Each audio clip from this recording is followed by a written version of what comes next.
because they have lived, the secularists have lived in this happy world that things are getting better and better and better all the time, and they forget that human nature has the dark side to it and can fall into sin and error so easily. They forget that, and so they were shocked by it.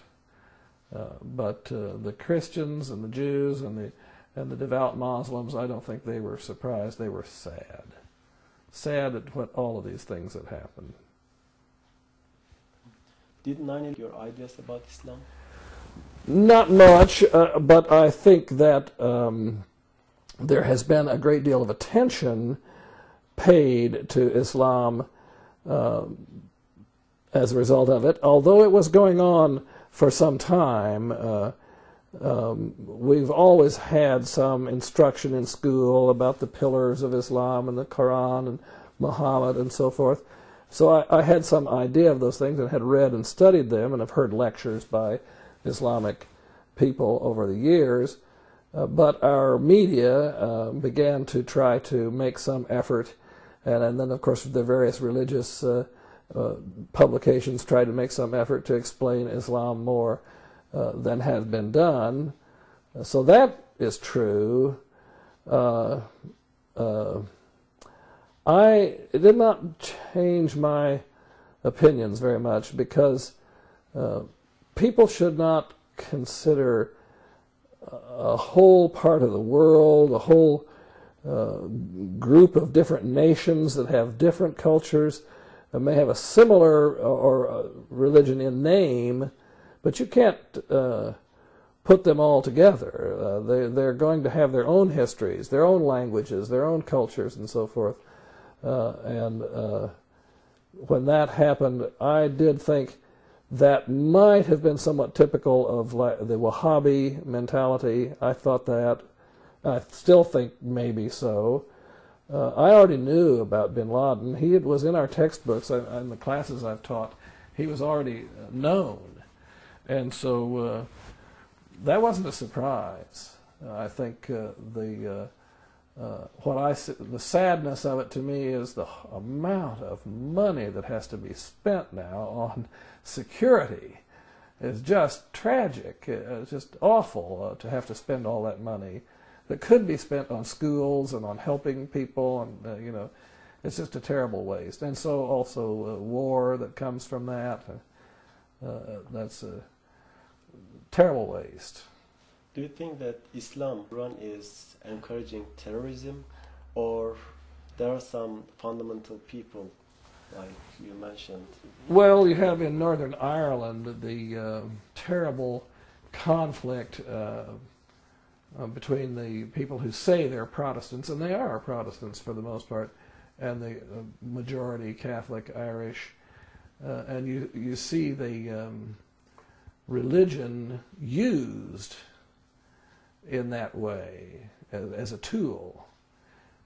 So I think there are people who use as a tool, may use the religion, but they use it as more of an identity than the teachings. I don't know much about the so-called terrorists, but my impression is they're very confused, that they're not really deeply rooted in their own culture. I noticed that in the case of the 9/11 terrorists, they were not poor people. There was not poverty that caused this resentment.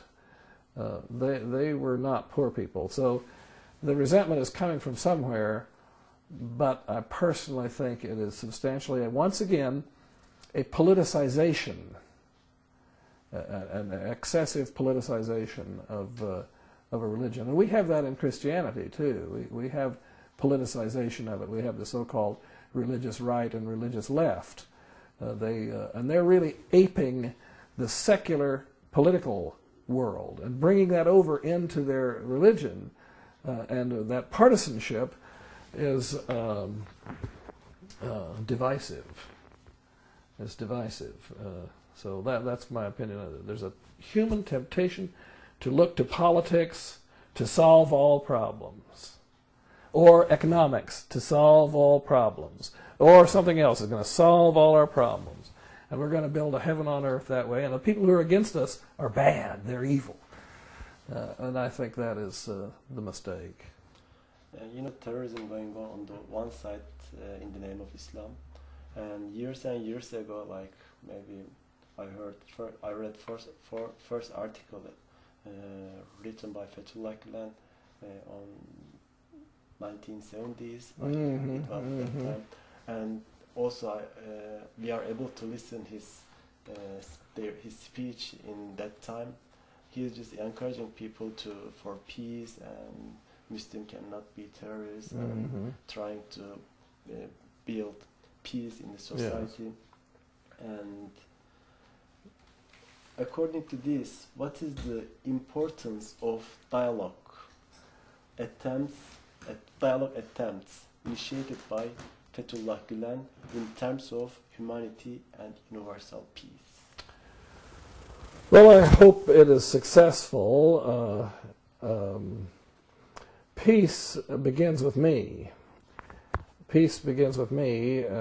I have to begin that, and as a Christian, I think that human life is sacred, made in the image of God from the very moment of conception.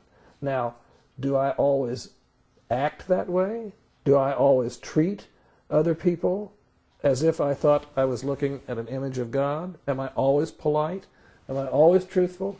Am I always kind? Am I always charitable? Well, I've got room to improve, don't I? So peace begins with me. Peace begins with you.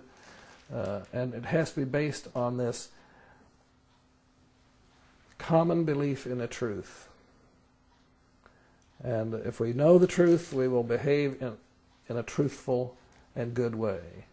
So we work together to come to climb that mountain of truth with the help of God, because we can't do it by ourselves. That's what I think. So I think Fethullah Gulen is trying to do that in his way, in his tradition. Have you ever, when you visit Turkey and Gulen schools, have you ever heard anything bad or any bad impressions about America and American people, or anti-Americanism? No. When I was in Baku, there was a young professor or teacher who wanted to discuss American race relations. And he did give his opinion that American race relations will only improve when you accept Islam. And so I know he believes that, and I respect his belief. But that was the closest thing I ever heard to anything that would resemble any, you might say, criticism. He did want to talk about American race relations. Actually, we're having a problem in America because of I'm not sure if they're real Muslims or not, but there's a tendency in our prisons to organize the racial minority groups and try to use Islam as a tool to unite them. But it isn't my understanding of Islam that it's a racially based, a tribal sort of a religion. Of course, nations and tribes have religions, but they are not usually based on the tribe or the race. And so that is not my understanding, but we do see that going on. But I don't think that I ever saw anything that was anything but friendly, especially in those schools. But I was only in those schools and with those people. I mean, I wasn't really walking around a lot. I did quite a bit, though. I would go out to dinner and go shopping and so forth. I never found anything but people delighted to see me, glad to see me, very kind.